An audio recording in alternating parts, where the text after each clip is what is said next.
Hello everybody, we're continuing our walkthrough creating Strife and Grimbone for Foundry VTT, Pathfinder 2nd edition, and we'd done the Sage's Tower last time and completed that by doing the stats for the Sage. We're going to continue the Grimbone encounters now.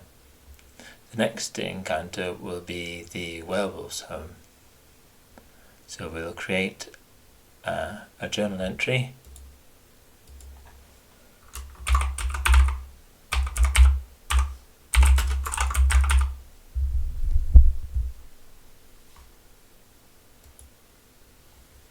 And some text.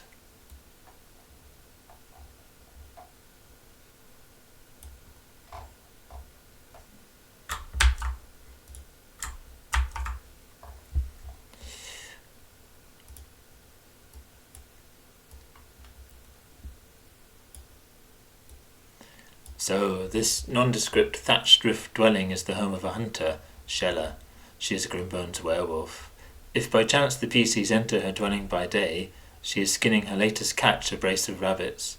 She provides the town with most of its fresh meat. There are no other hunters who have lasted very long in Grimbone, for Shella tends to hunt any rivals and eat them herself. Otherwise she is partial to kobold. She does not hunt any townsfolk when in town, fearing discovery. She might offer the PCs some fresh meat in return for coppers or for barter. Otherwise she is defensive and wonders why the PCs are bothering her. If the PCs are aggressive and she feels they will not back down, she will transform into werewolf form and attack. Shella will not approach the quarry, the mining compound, the cart depot or the smithy because of the taint of silver they bear. And obviously that's going to be a clue as to her identity. She hates the miners, traders, triumvirate, and most especially the dwarven smith. If the PCs are bearing silver weapons from the smith, or otherwise, she sneers in disgust to cover her extreme discomfort and shoos them away, saying she will have nothing to do with friends of that crooked runt and users of his merchandise. By night, the home is locked, and Shella is out hunting in the ashwood. If the PCs have a chance to search her home, which is not possible if she is at home and aware of their presence, on a DC 15 investigation check, they will conclude that there are an unusual number of bloodstains in the house. Butchering would normally be done outside where possible. On a DC 15 perception check, they will see an unusual amount of heavy scratch marks like those of claws, but there is no pet dog around. On a DC 20 perception check, they will also discover hanging in the back some small leathery humanoid (kobold) body parts. Shella's items kept at home consist of a battle axe, bow and quiver of 20 freezing arrows, and a lot of copper in small sacks, no silver. So we've got a number of things to do here. First we'll create a scene within the Grimbone chapter.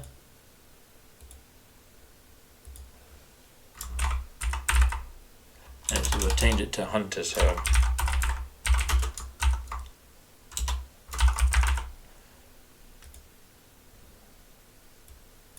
And our background image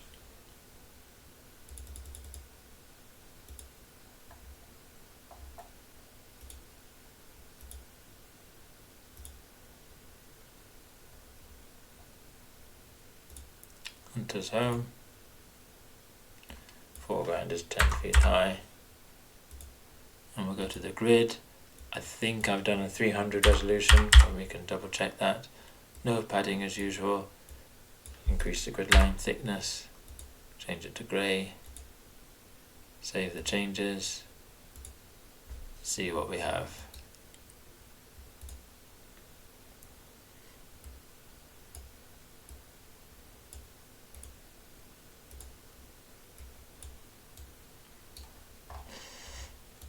That looks fine.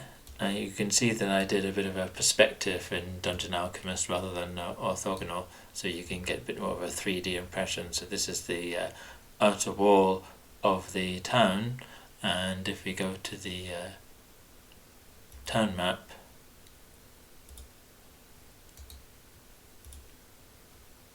it'll be that building there. Perhaps not to scale.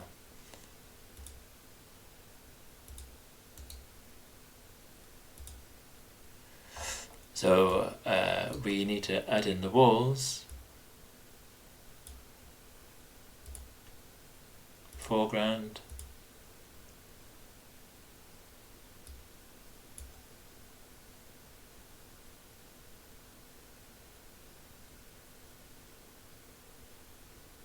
It's like that little one, doesn't it? Good. And we'll need to do the mechanical rather than visual walls, if that's the right expression. We won't have this set because we want to show off the walls in their entirety. So here, down to here, looks vertical. Across to there, keep it vertical. Don't like that, have it a tiny bit further out.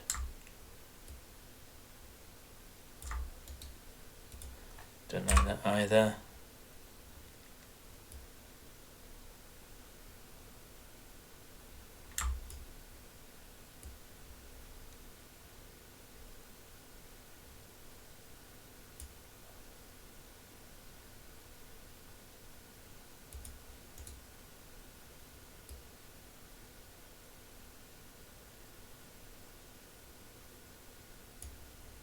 So walls, and then we have a door which is locked at night.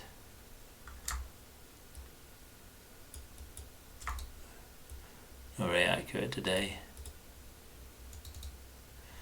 So closed and wood basic. And we actually have a window there, don't we? Let's change that. So we bring that back up to there. Make a new wall.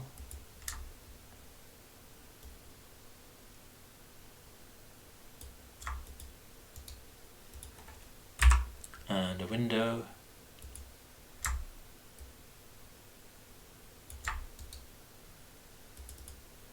And we've got the proximity detection. I think we'll leave it at that default.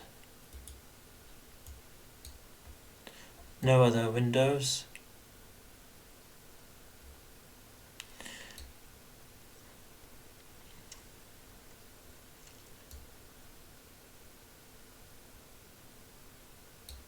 And I don't think we've got any terrain features that are going to obstruct views or anything. Maybe we'll just do a tiny one for the chimney.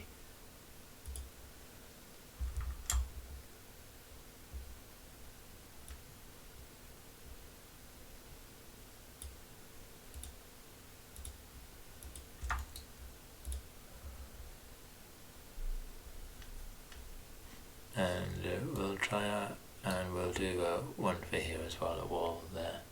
Actually, we'll make it a terrain wall. So.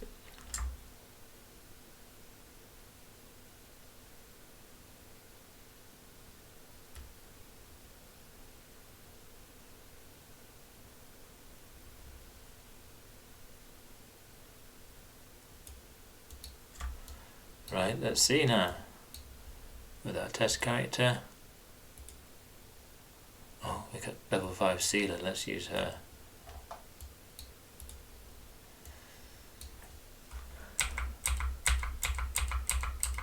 Yep. We can get round the side there. We can see through the window once we get close.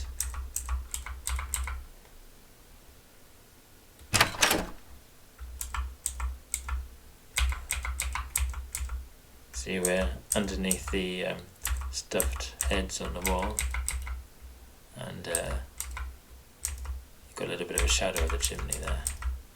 Yep, everything works. Now, do we need some lights? I don't see any lights. Let's just keep it dark. Maybe I'll have a light shining in through the window.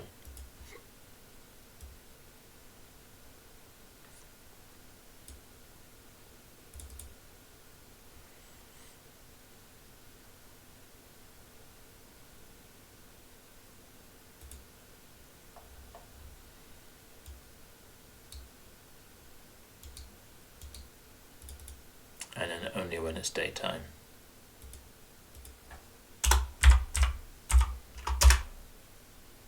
So let's see what happens when it goes, whoops, dark first.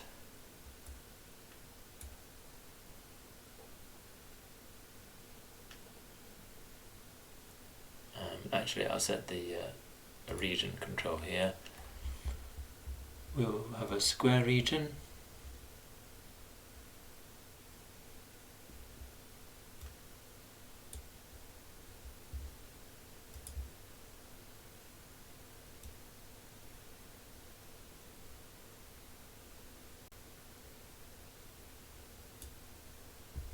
And we'll call it darkness.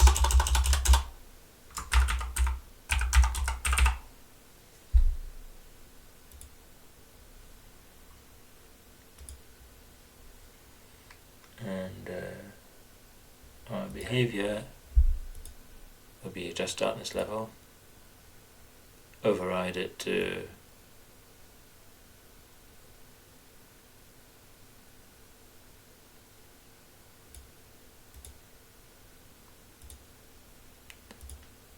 okay, so it's darker there.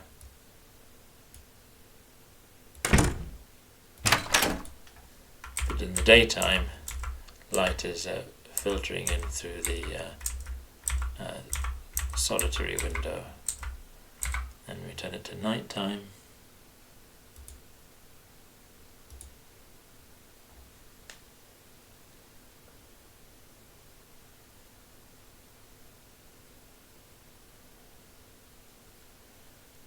And it's rather dark everywhere, as it should be.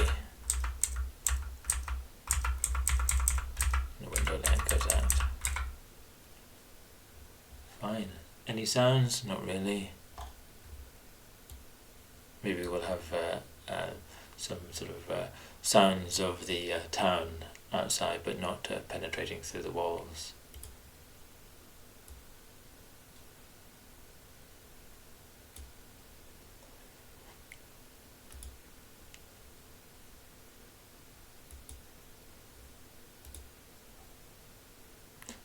Distant village.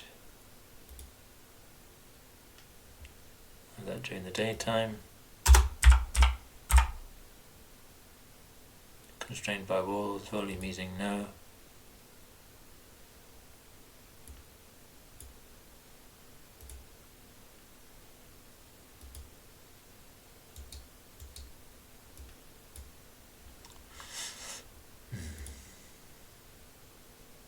I don't know why it's crossed off. Oh, it was just day in the daytime, wasn't it? Turn it back to daytime.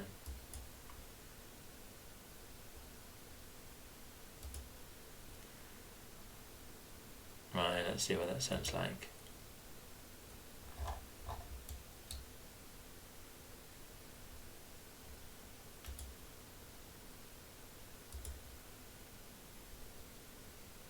Doesn't sound like much.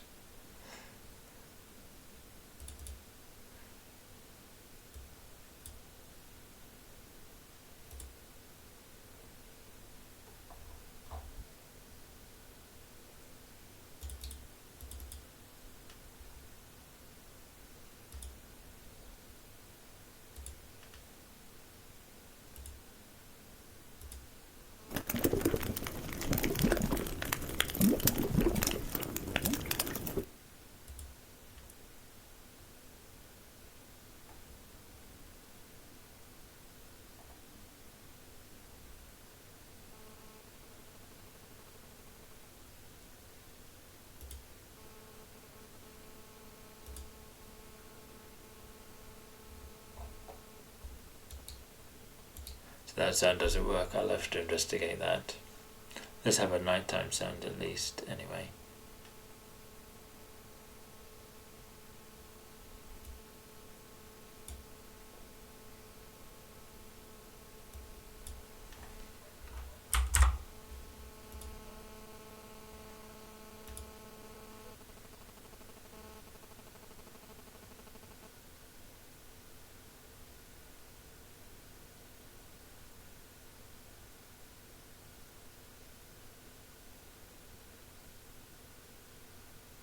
I think we would usually use forest night sound.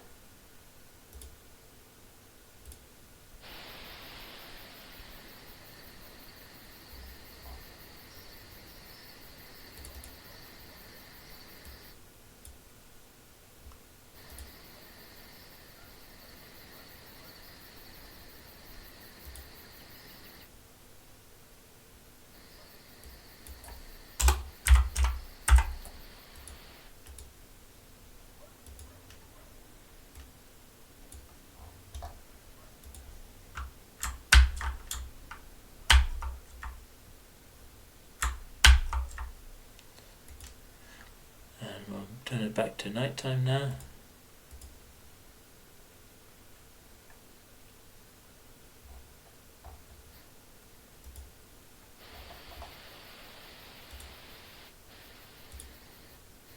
So the three of them have covered the fact that you won't get the sounds going through the house.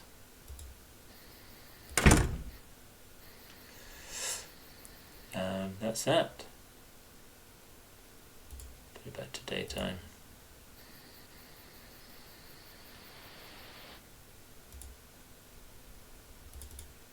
Now we'll maybe have a town wind noise.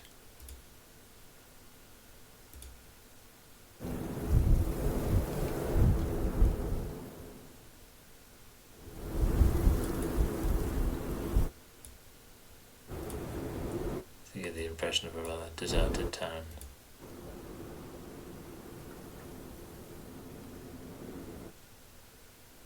Okay. What else do we need to do? We've got the werewolf's home description here.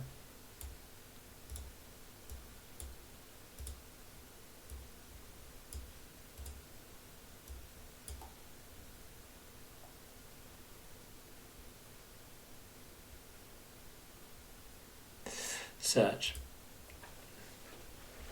So we'll do an investigation check.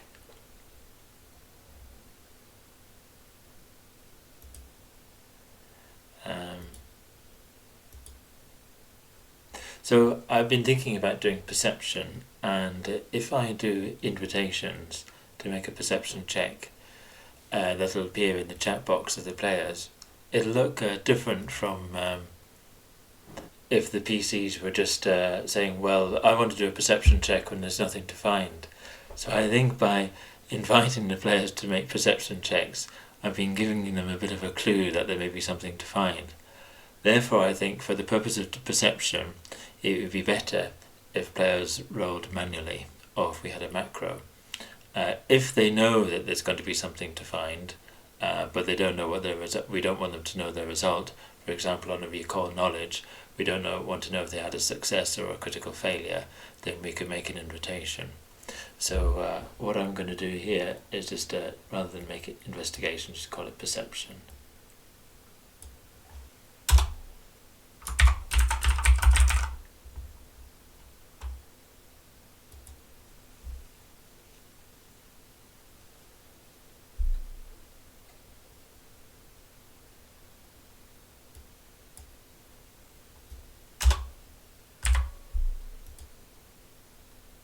So different levels of difficulty met will give them different information. So also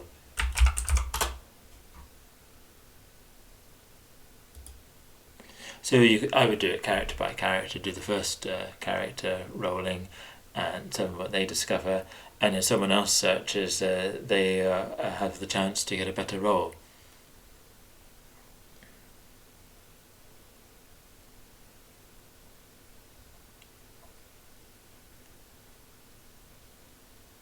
And then we'll have this point where she attacks there. We'll have her stats there.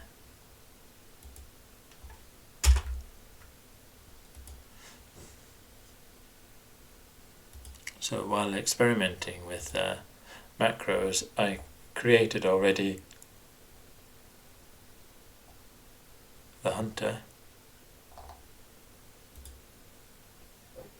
there. But we can see that she's got a few non-standard abilities, so I think we'll get rid of the battle axe. No, maybe we'll keep the battle axe and the short bow, and obviously she will use claws and jaws when she's in werewolf form, and the others when she's in human form. And obviously if we just switch the token around but keep the same actor, they've got the same wounds and effects and the same silver susceptibility that they otherwise would have.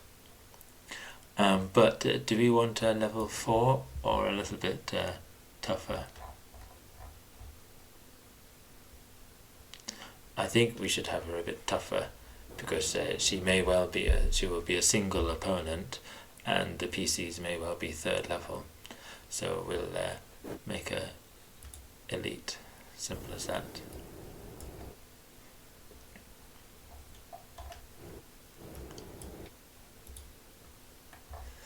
Now, if she's in human form during the daytime,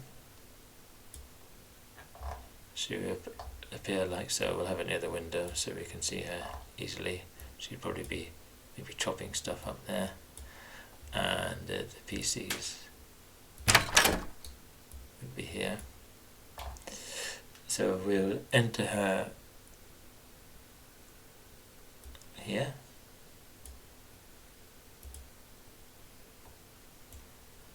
And we want to be able to make her transform to a werewolf by changing the token, but not her stats. So how to do that? We could fiddle around trying to find another token, but a better way would be to change the token appearance with a macro. We could do it by having 2 separate tokens and having one invisible and then one visible, like we had for the trapdoor that opened and closed. But rather than having 2 separate actors, it would be better to have a single actor and just change it, and token, and just change the token appearance. So here's what I prepared earlier with a macro. So we're in our Strife and Grimbone directory. That's just a practice one. And we've got werewolf shape change. And what this macro does,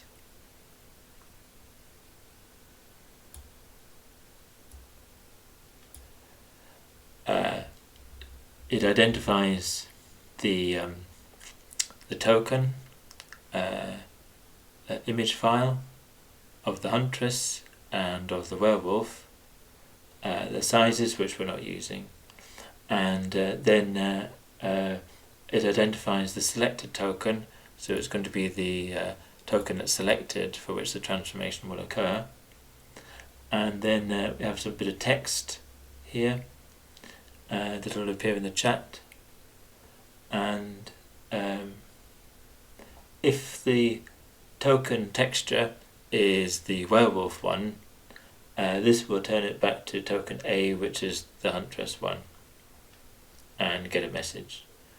And then otherwise, if the name of the token is the hunter, it will transform into the werewolf.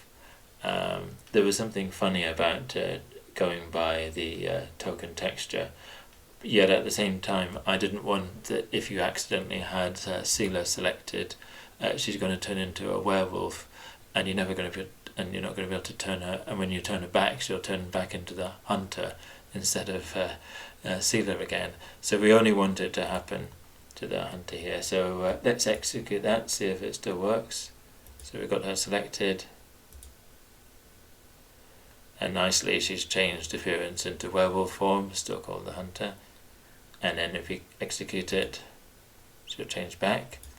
But if we had selected Seela by accident, Seela stays as Seela. And in the chat, you give my tests. The hunter transforms into a werewolf, the werewolf transforms into the hunter. Let's get rid of all that. And rather than just having to get into our macros, let's have our usual system of creating a macro there.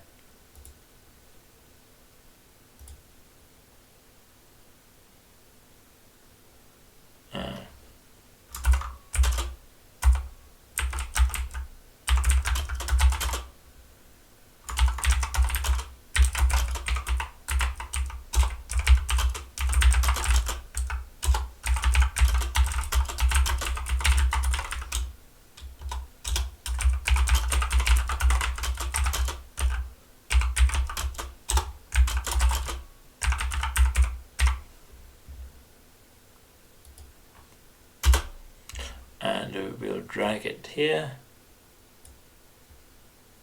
and drag it there.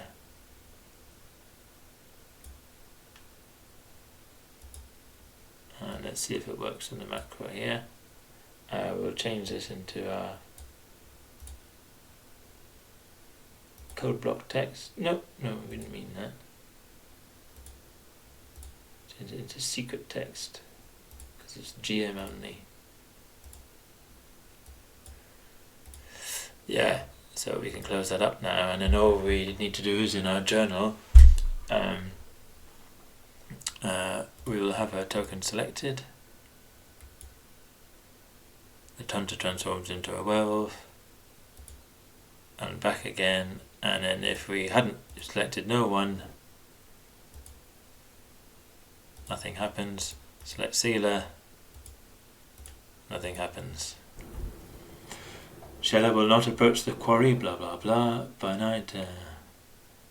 We decided that the perception checks were going to be manual, but to make life easier for ourselves and for the players, this would be a nice macro to have. So to find this, go to compendium packs, to perception,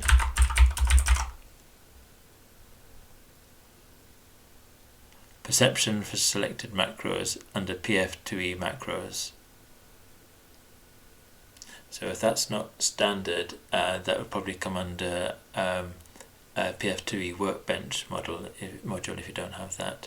And so like I've done there already, we would just drag it to there and tell all the players to do the same.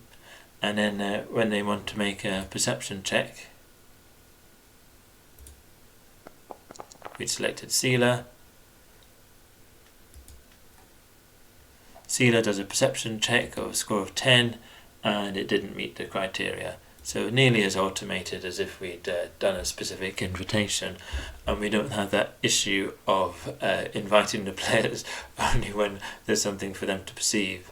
So now it'll be, oh, I want to make a perception check to look at how many worms per meter squared are in the ground here, and you probably haven't coded that already, have you? So you would just so well, you make your perception check. Natural 20, which the PC doesn't know because it's a secret for them, and so no, you don't discover anything, even though they're all a natural 20.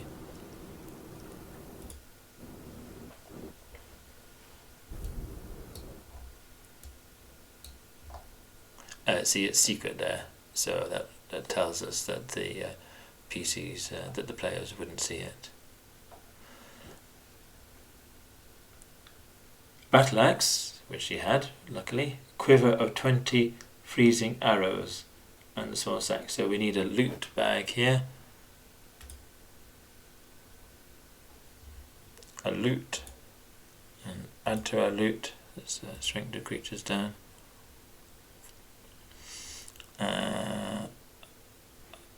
I think it's going to be yet another sack, isn't it? Never mind. We'll duplicate this.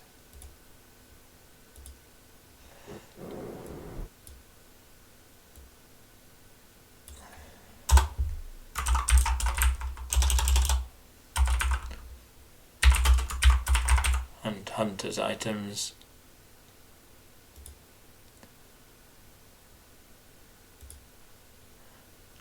We wanted to add 1025 copper, no silver pieces, and we want to get rid of the silver.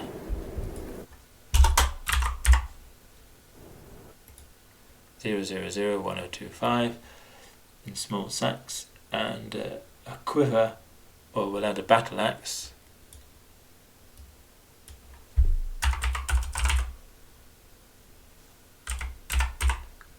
Oh, in a compendium.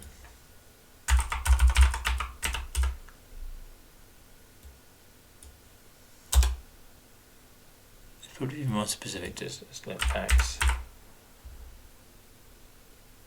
battle axe. I wonder what a butchering axe is like. It's an orcish axe.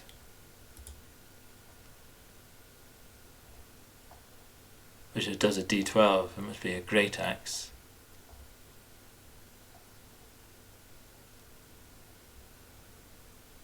Advanced weapon.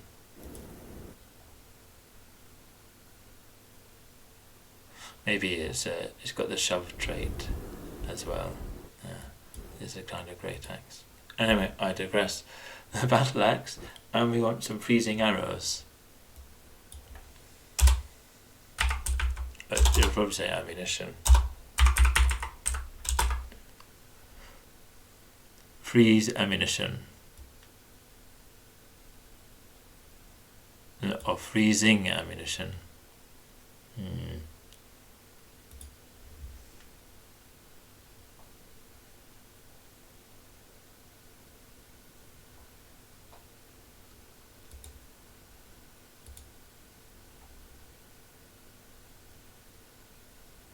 Freezing slows them. But freeze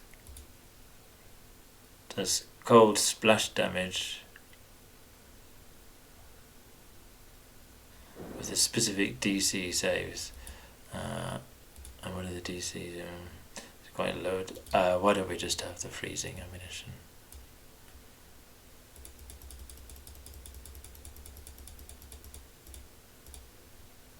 Okay, very valuable.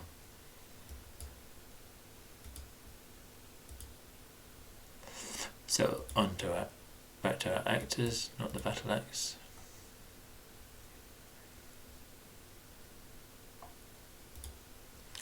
Got battle axe, freeze ammunition, and copper pieces. Oh, we needed a bit of a bow.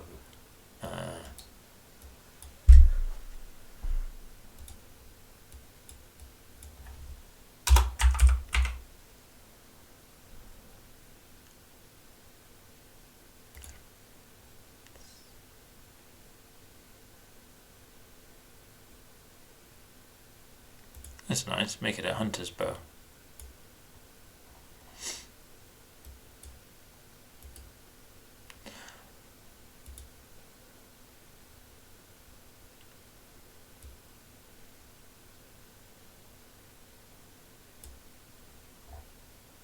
What's going on here? Need to change the name.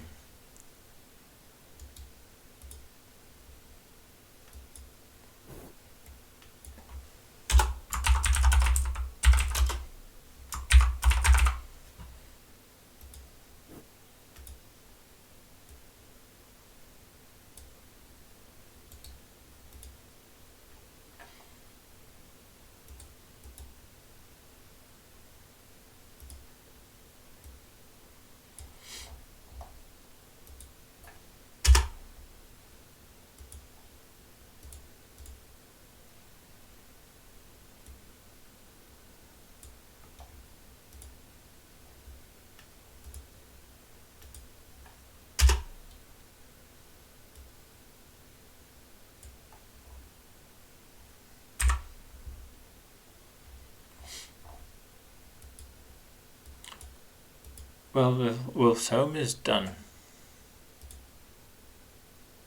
We can keep her here actually.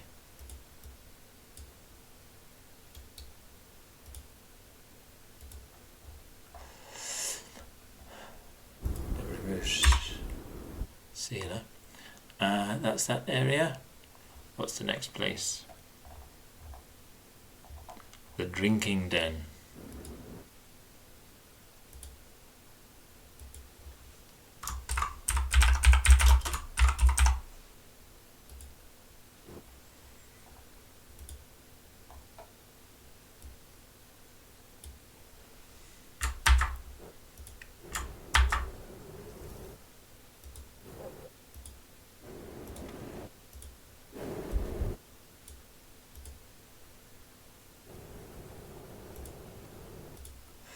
There is no sign on the door of this largest dwelling of flimsy construction, but on approaching you can clearly hear the buzz of human activity from within.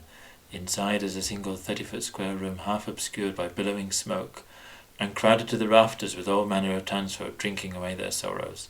It appears that this is where most of the population is hiding, awaiting the end. So most people don't populate the Grimbone Inn. They hang out in this drinking den. This den of iniquity is full of townsfolk in various stages of drunkenness. They readily impart their wisdom on the town's various supernatural foes, imagined and real, and of course give their accounts of the night of terror, mostly the version heard from the soothsayer. So if you like, we can link to that.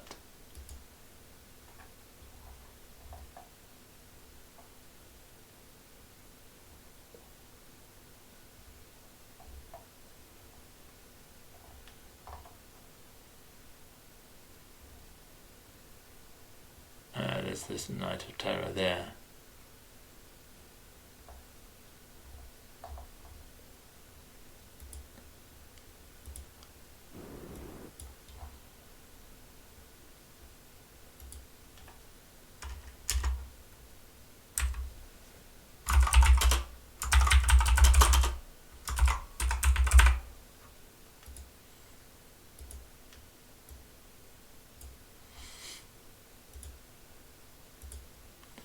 We made our own heading, specific heading now. We seem to have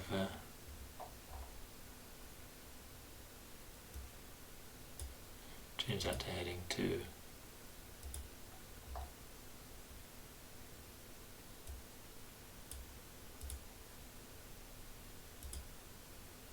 Yeah, and that's specific for Arca.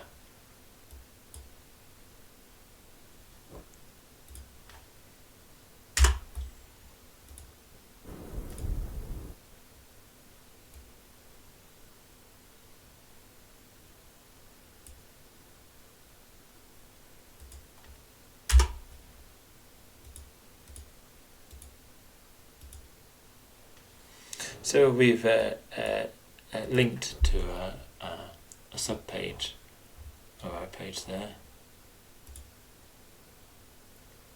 We click on that and we get to we'll scroll down to the Night of Terror.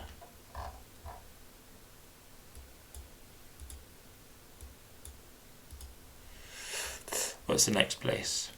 The mining compound.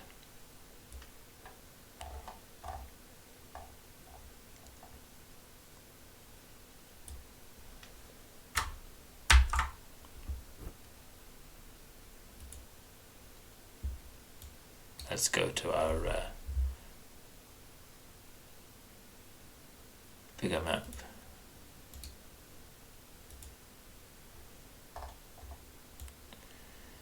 And we'll add in mining compound, and then we'll add in some labels.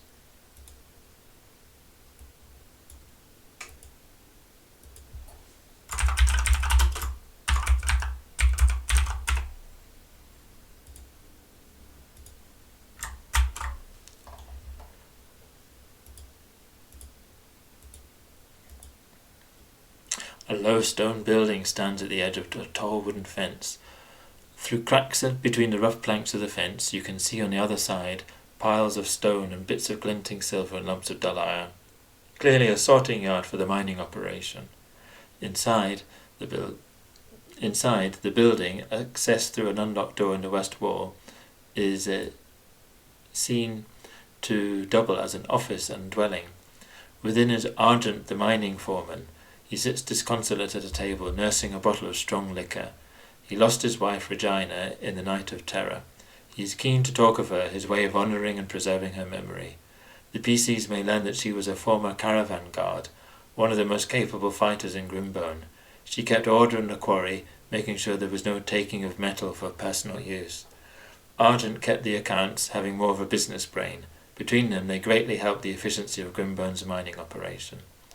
Argent always thought of his wife as being invincible, but clearly even she was no match against the forces of hell. In fact, Regina can be found among the slaves in Nemo's mining tunnels.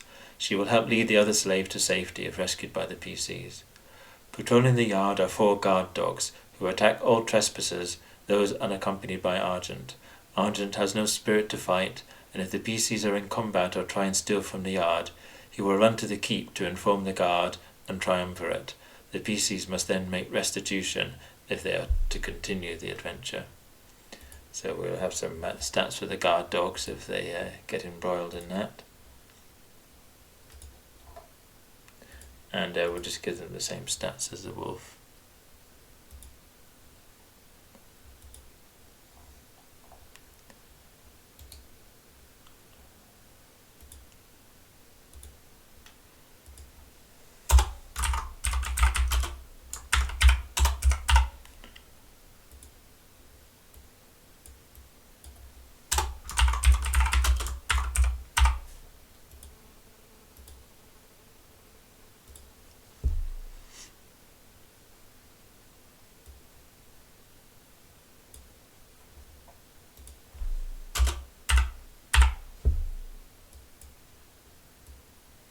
And as promised, let's do some labelling now. Oh, we haven't done a formatting of that.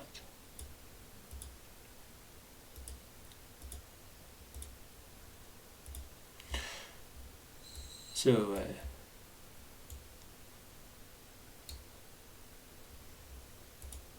G3 was Grimbone Inn, G4 was the blacksmith. Probably need to get on this mode.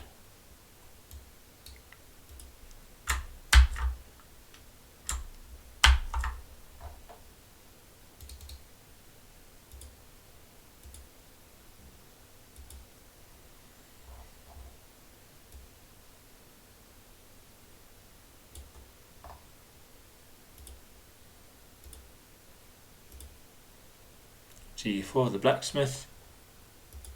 G5 was Minnie's home.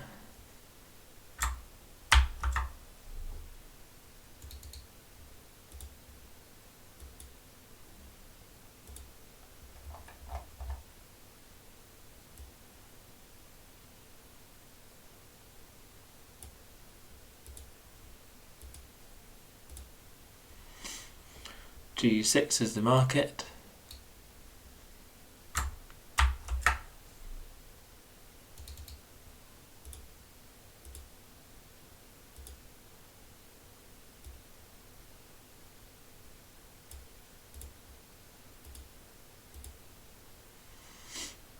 G7 is the Sage's Tower.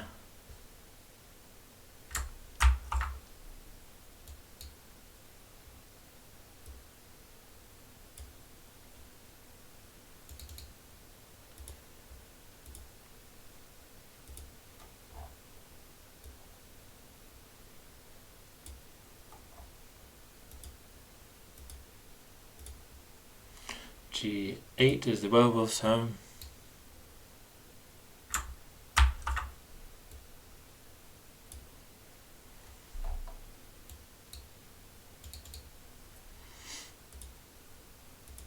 Which we've labelled as the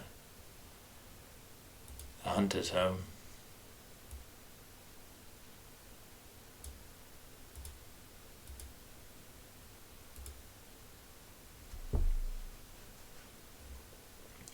G9 is the drinking den.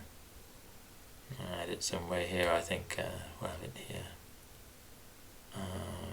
We did say it was 30 feet square, so that's a bit big. Let's make it a smaller one.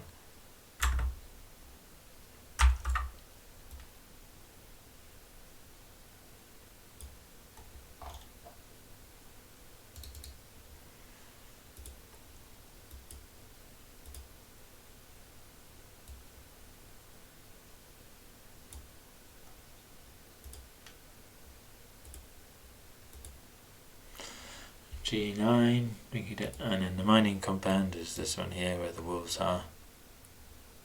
I mean guard dogs.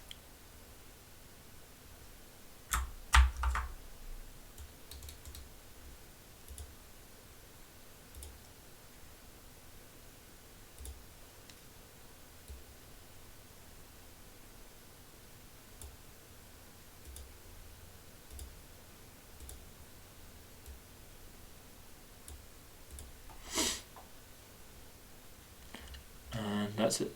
Oh, done something wrong there. G10.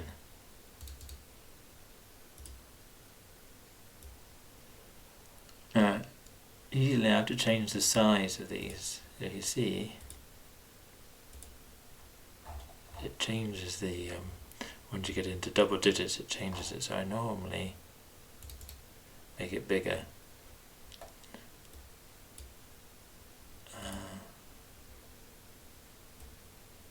32, should try 64. That's a bit too big, isn't it?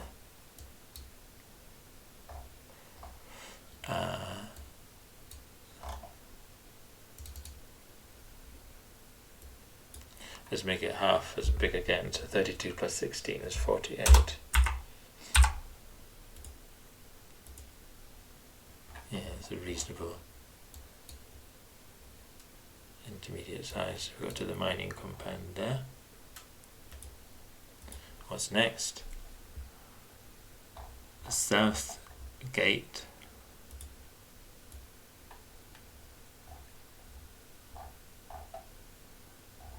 A lot of text here.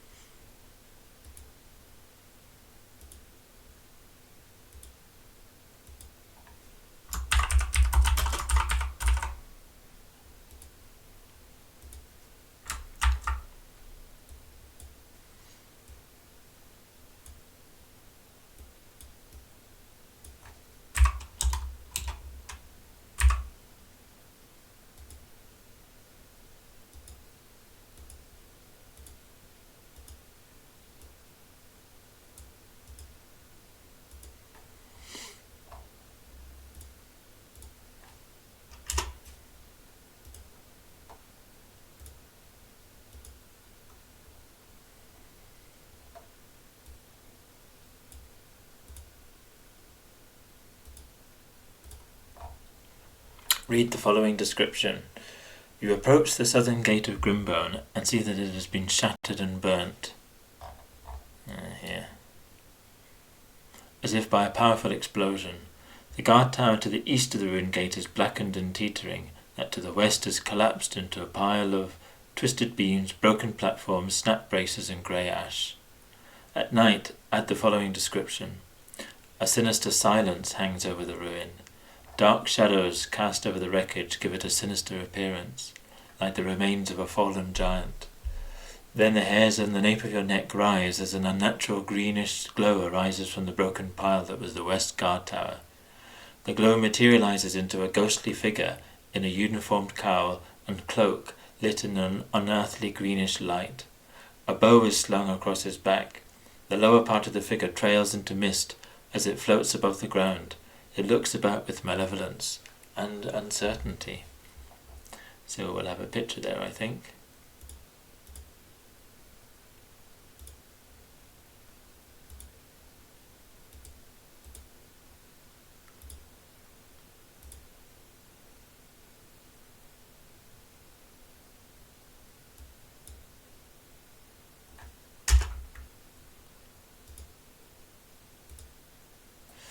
And we'll go to the tokens, I think. I think we have Grimbone Ghost here.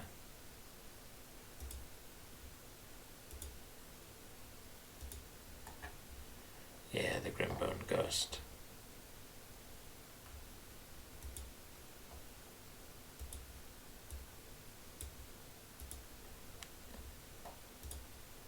Showing the players there. The Grimbone Ghost is a newly formed spectre who has not yet come to his full powers. He was Fugon, a member of the Black Arrows, in fact the relative of a PC if one of the PCs had this plot hook. Remember at the beginning we had plot hooks, and one of them was that there was the PC kind of hero worshipped a relative who was supposedly a member of a band of rangers called the Black Arrows. If the PC tried to identify his uniform, a DC-20 society check. So this is not one of those ones that are likely to be unprompted, so we'll put it in here for automation.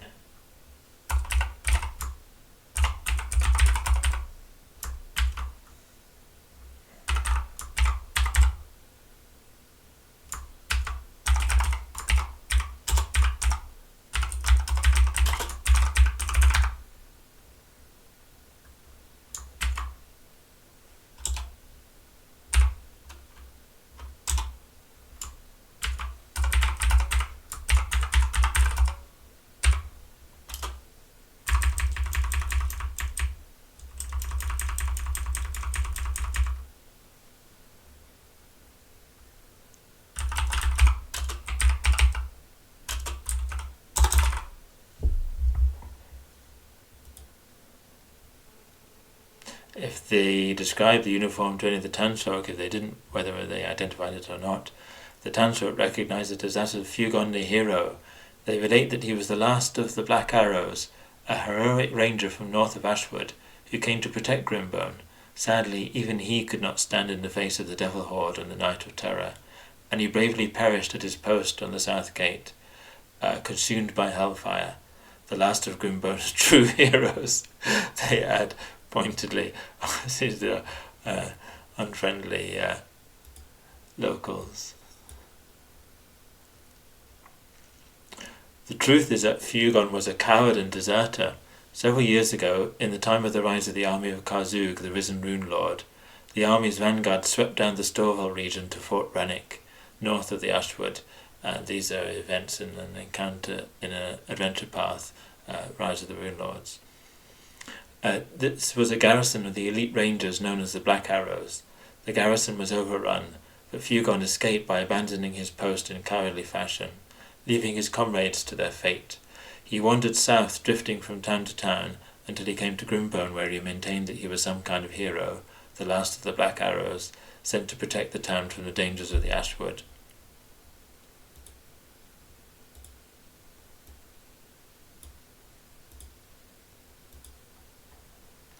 If the PCs inquire about what happened in South Gate or the Black Arrows, and is also one of the potential PC quests, they are readily told about Fugon as above.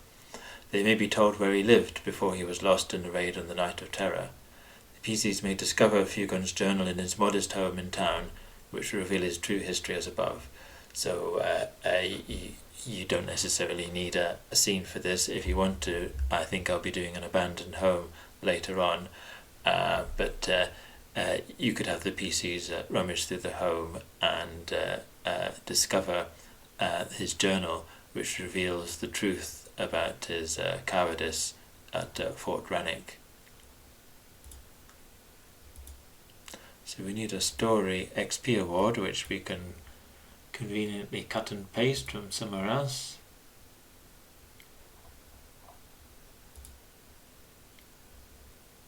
Here's one.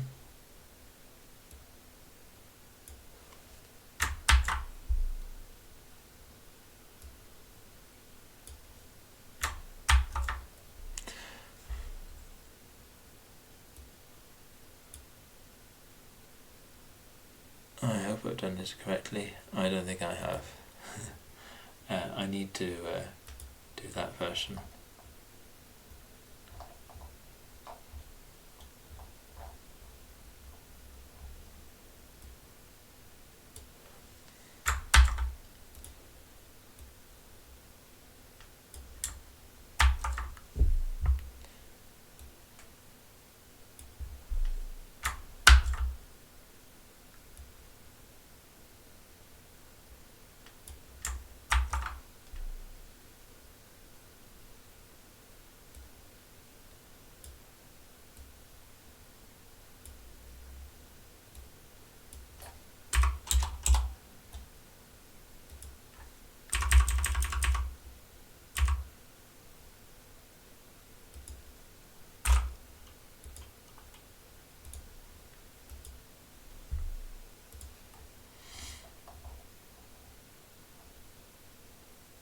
Yep, that works.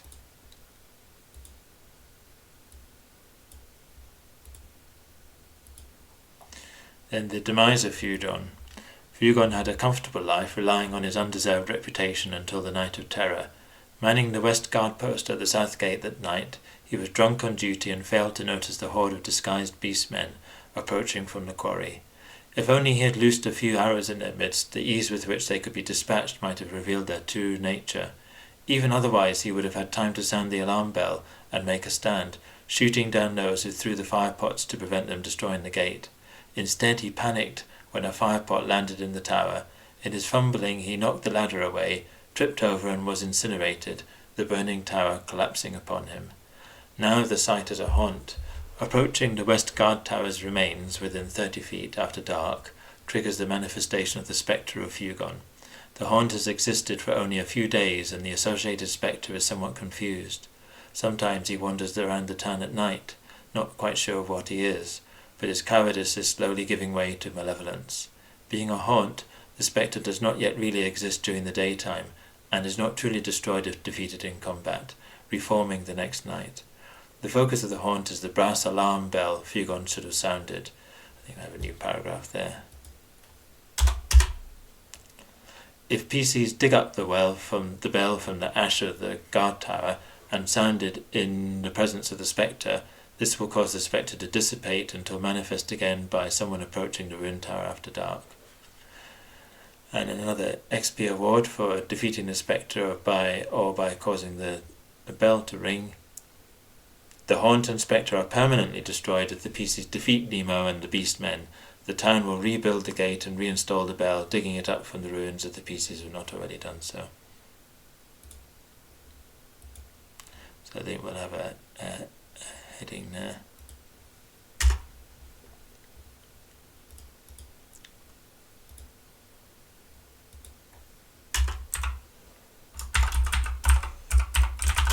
Or should we call it dispelling?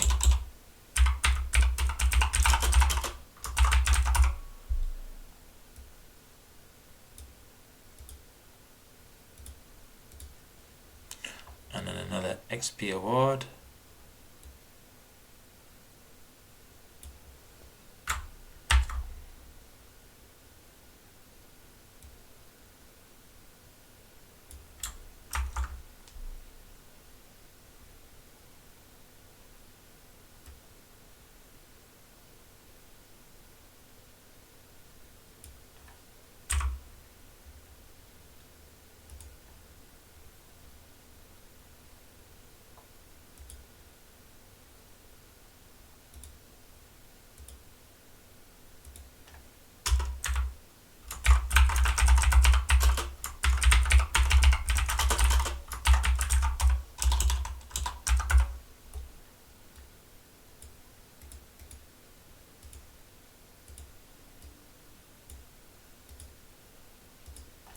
And in final resolution, the PCs, especially if one was the relative of Fugon, may be visited afterwards one more time by Fugon's ghost, who confesses his crimes both at the gate and previously in Fort Rennick, and thanks the PCs for making good his failings and restoring the family's good name. So that's like a resolution of that plot hook if the PCs had the black arrow, if a PC had the black arrow plot hook.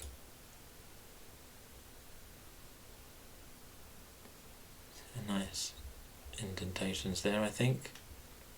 But I think we need a nicer area for the encounter.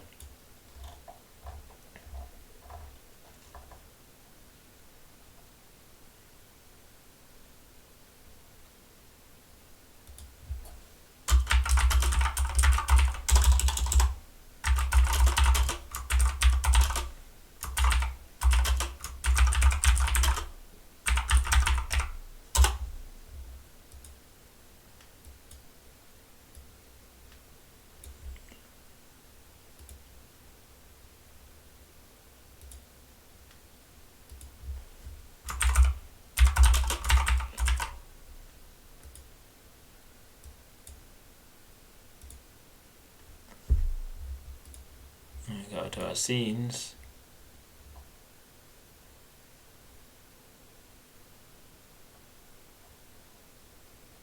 Grimburn South Gate.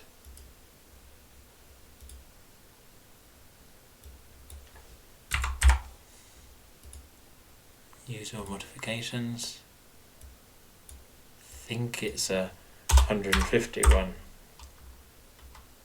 I think maybe it's a 300 one. We'll soon find out.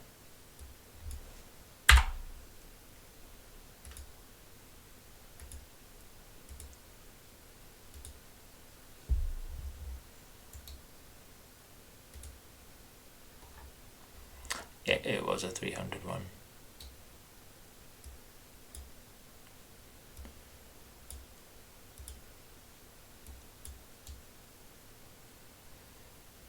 And so there's the fairly intact tower, and there's the completely destroyed one, broken gates. So we'll add terrain blocker here. Actually, we're going to tile, foreground.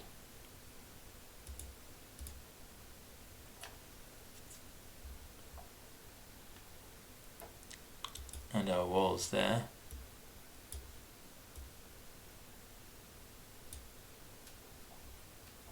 Yep, and then we'll add a terrain. Well, here, I think we'll do it like this.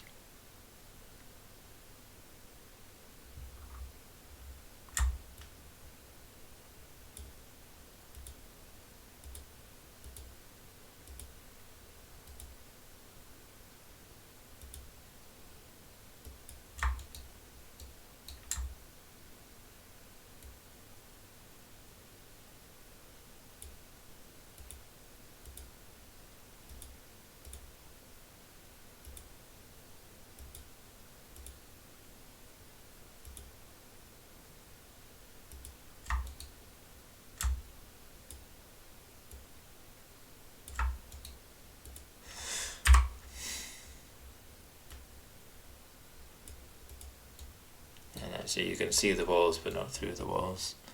And I think we'll do the same here.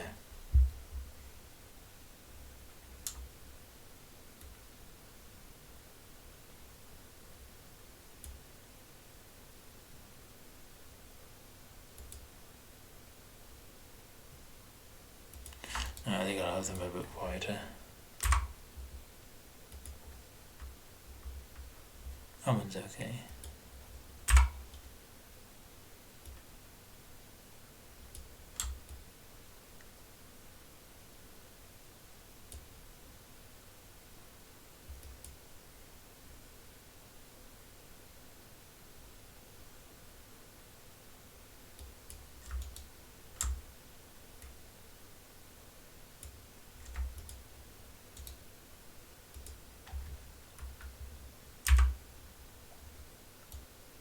And let's see what the character experiences when they see all that. Ezra, your turn. So, yeah, we've got obscurations beyond the tower and the walls.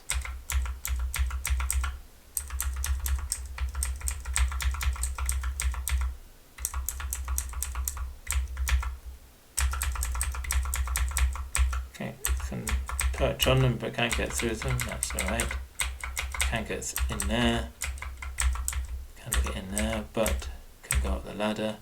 Oh, I can't go up the ladder. Let's change the size of that. Bring it back to there.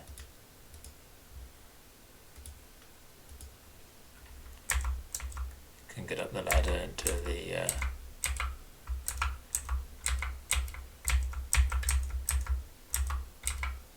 watchtower.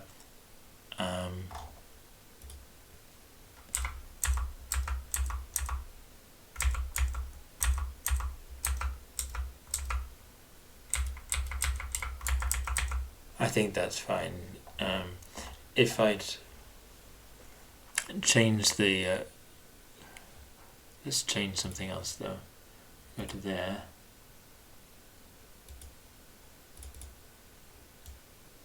Select a foreground. We should change the tile opacity to none.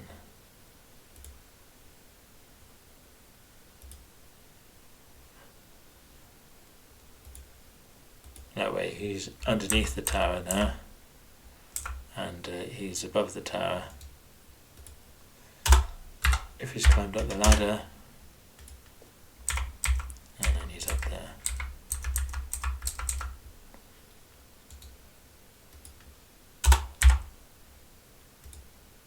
Okay, so when the PCs are wandering around there, you could have the Grimbone ghost appearing, which we now need to create.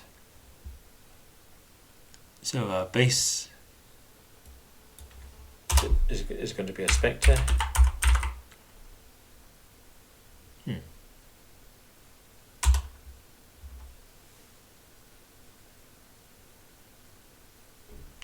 Maybe it's American. Spectre. It's an American Spectre. And that's level 7. That's too high. But we had to specify that we were going to do a weak Spectre. And I'd put it down to level 6. I think on reflection, the characters could be 2nd level, they could be 3rd level. On the other hand, they might just run away if it's a random encounter. Let's make it 6, but then the GM can make it weak if he feels they're too low a level. So we'll reduce the armor class to 23. We'll reduce the hit points to 75.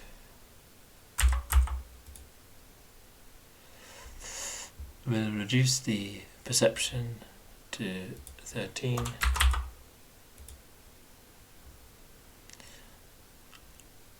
These don't really do much, but we'll reduce the fortitude to 11, 15, 13. Still flying fast. And still the same resistances. Skills.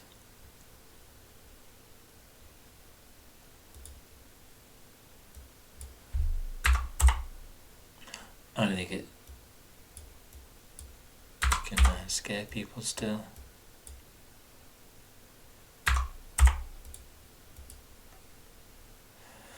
And we've got a vile touch.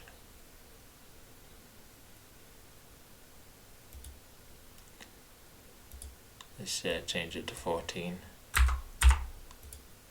And we'll change it to 2d8 plus 6.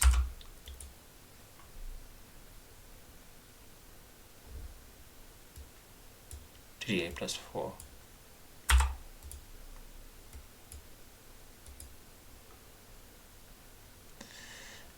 Okay, what's spectral corruption?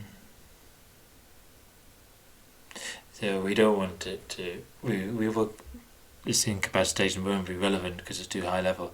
We'll remove that because it's a newly formed spectre. It'll have the spectral thralls aren't relevant because it can't make them. Fight for presence. We'll have that, but we'll reduce the will DC to 20.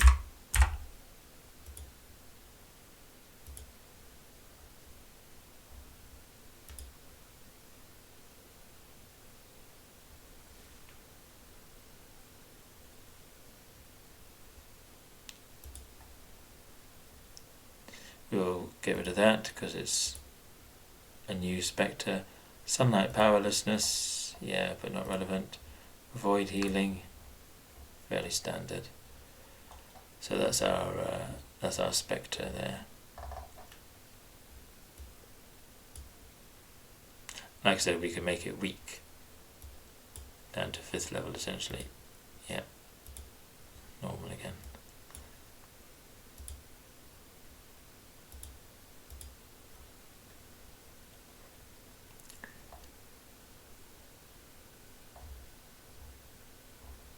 Put him in a creature's menagerie and call it the Grimbone Ghost.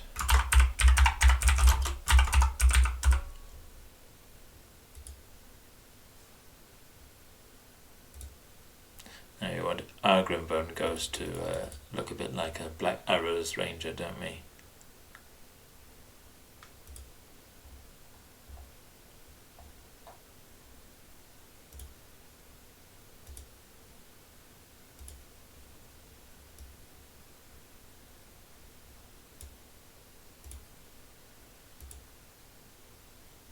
And we need a token. What would be a good frame? Greenish. It's a sickly green colour. The runes, I think. Yeah. That one.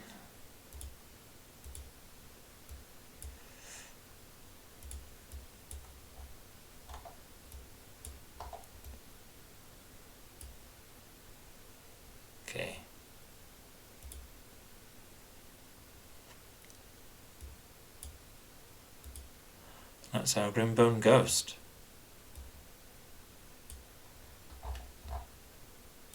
Put him there and invisible. So at night time he'll come out, and he can also be encountered as a random encounter.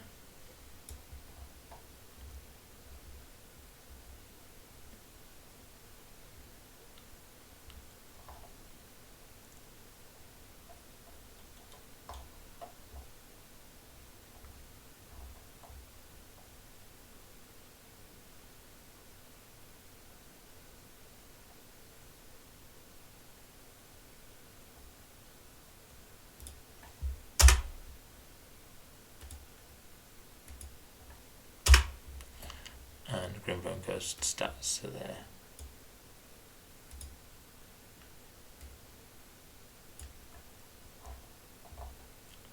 So that's it for the south gate. You can have a reprieve. Don't want to leave you there till night time, Esmond. Wealthy home. Got to have a wealthy home in the town somewhere with all that silver around.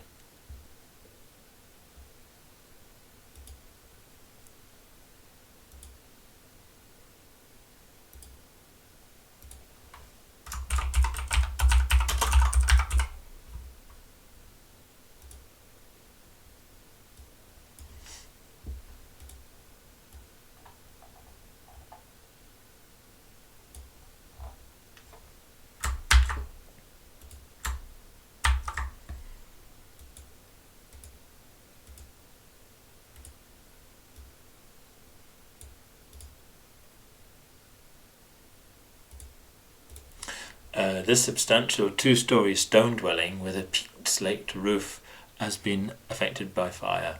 Its blackened doors and windows reveal little within. This was once the proud home of a wealthy silver trader, but the resistance he and his personal guards put up only made them a target for the beast folk. On the night of terror, they were all slain and his home looted of all valuables. On a DC 20 perception check, again we're going to do this manually now, or use the macro down there. We have twice. Get rid of our other version of it. The PCs will discover that not only are there no valuables, it appears the house was clumsily and roughly looted, perhaps not the behaviour of devils. Now, being abandoned, the house's basement is home to a nest of ghouls. The ghouls lairing in this basement will hear any noise of searching above, unless there is a deliberate attempt to be quiet, uses PC's stealth DCs, and will come up versus their perception checks, and will come up through the trapdoor to attack. So I would probably, if it's doing exploration, I'd probably say the ghouls could make a check every exploring every room or something like that. The basement is now strewn with the horrid remains of the ghouls' recent meals. The ghouls will not pursue outside the house by day. So we need to create a wealthy home. Building up our maps here.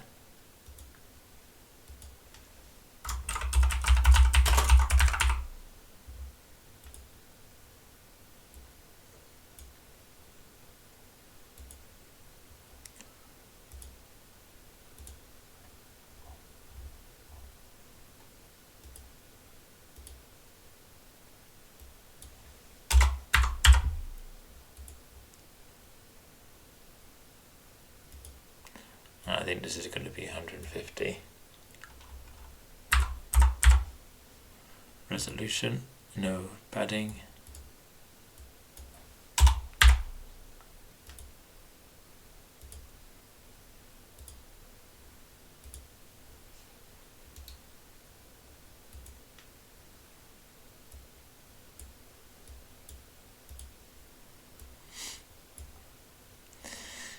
Here we have it here, that's worked. And we'll add in the walls.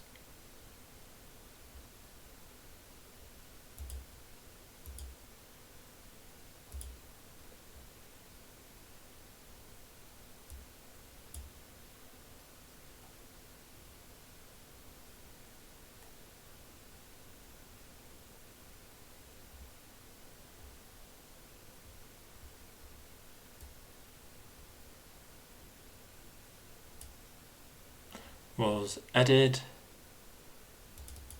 Edit the walls to the usual opacities we like.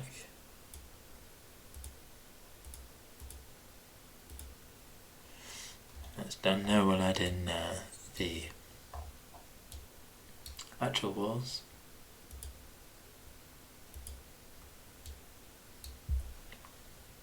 Again, let's reveal the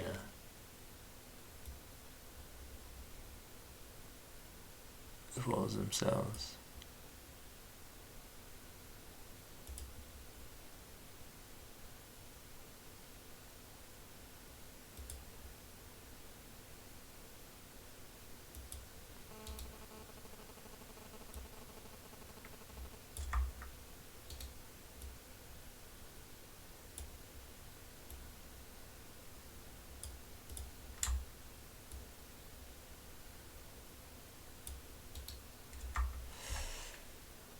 And more walls.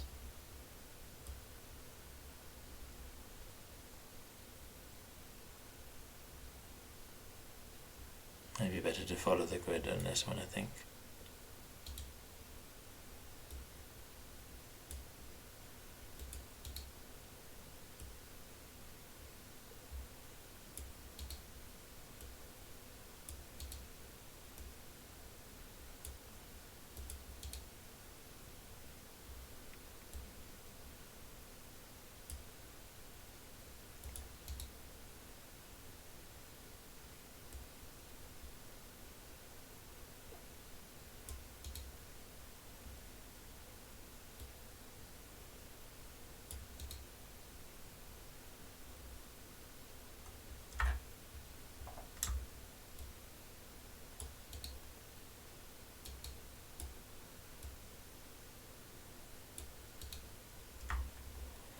And more wall. Oh, there's another one here.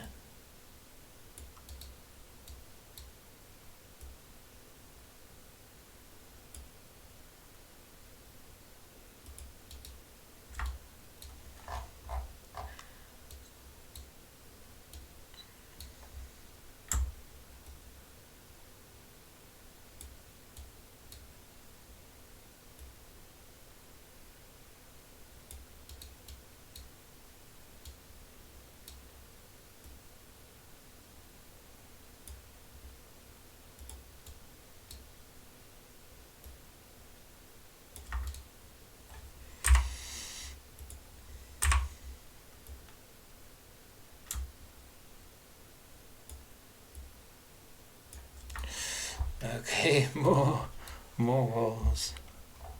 That's the door.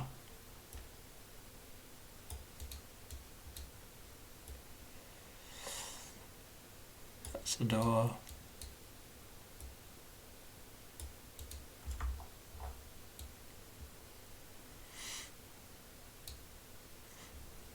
And I think now we do doors and windows. So we've got a big door here. Little door here.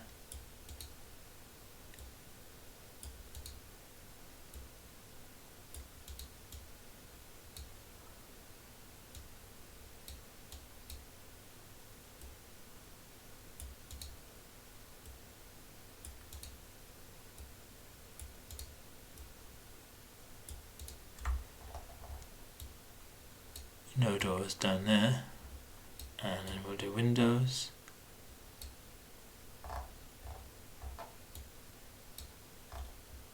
Maybe have a little window there. Should we do a little window?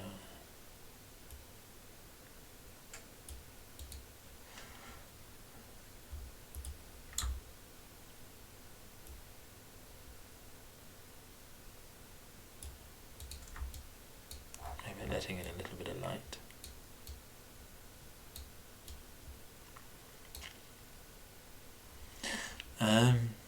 Windows.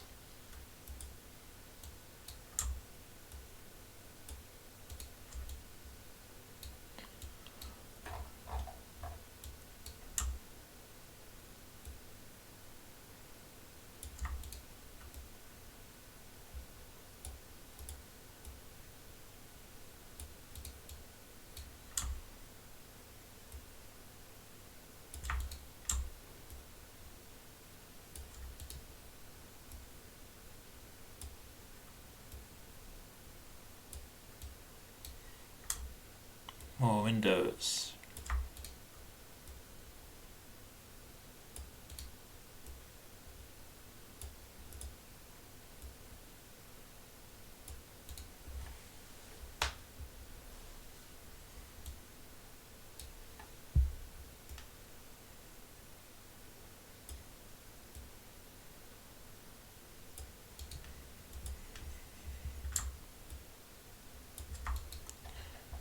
More windows.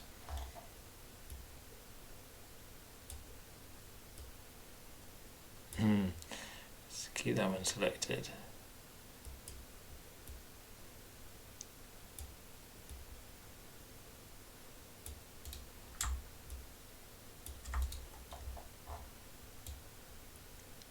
And then we need a wall between the windows there.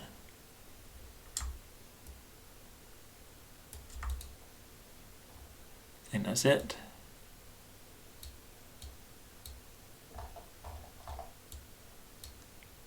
More windows. Big windows here.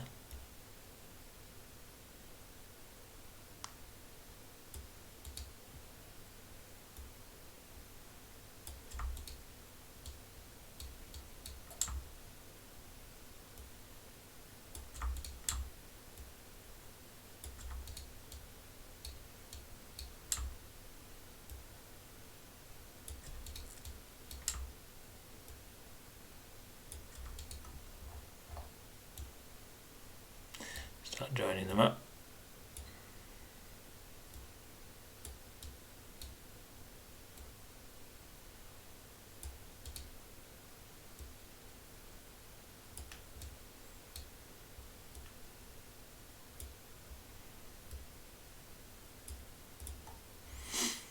And then another little wall.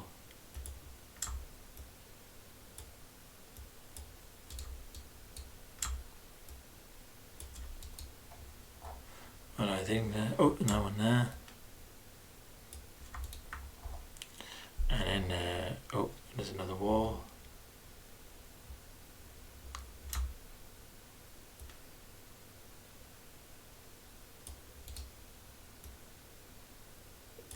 Nope.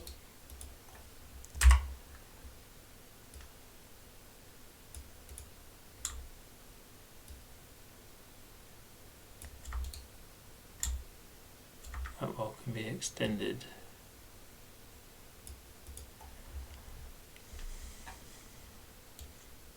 Now some details.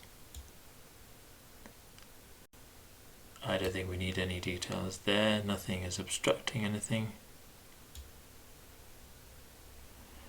Here we need a banister.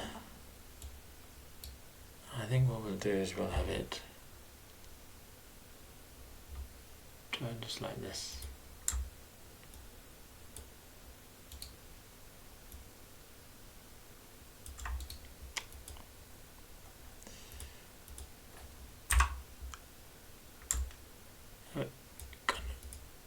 Oh dear, that's not good.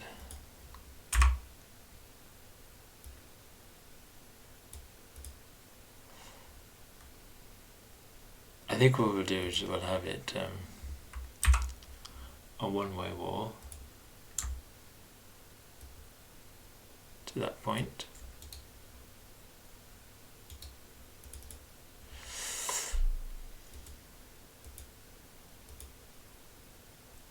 Other way around.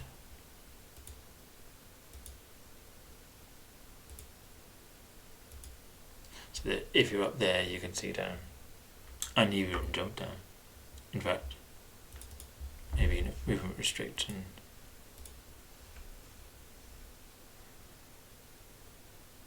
Yeah, and then for the lower bit we'll just have a bit of an invisible wall so they can't jump over the banister. But they can see, so we'll have see but not get across. Like that. What else? This is going to be obstructing the chimney, obstructing view at least.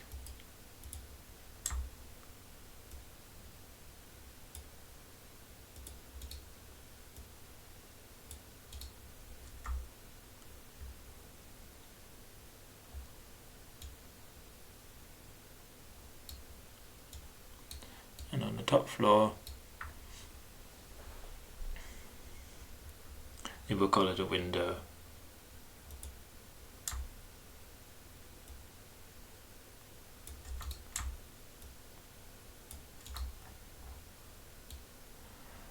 And we don't have any tall structures there, so I think we'll leave that. We need to sort out the trapdoor.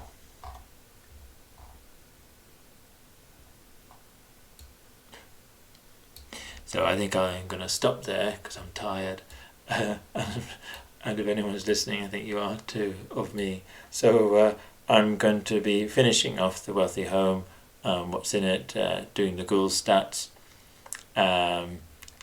checking the movement as it should be, and I'm going to do a macro to open and close that trapdoor that leads down to the ladder there. So thanks very much, and I'll speak to you next time. Bye.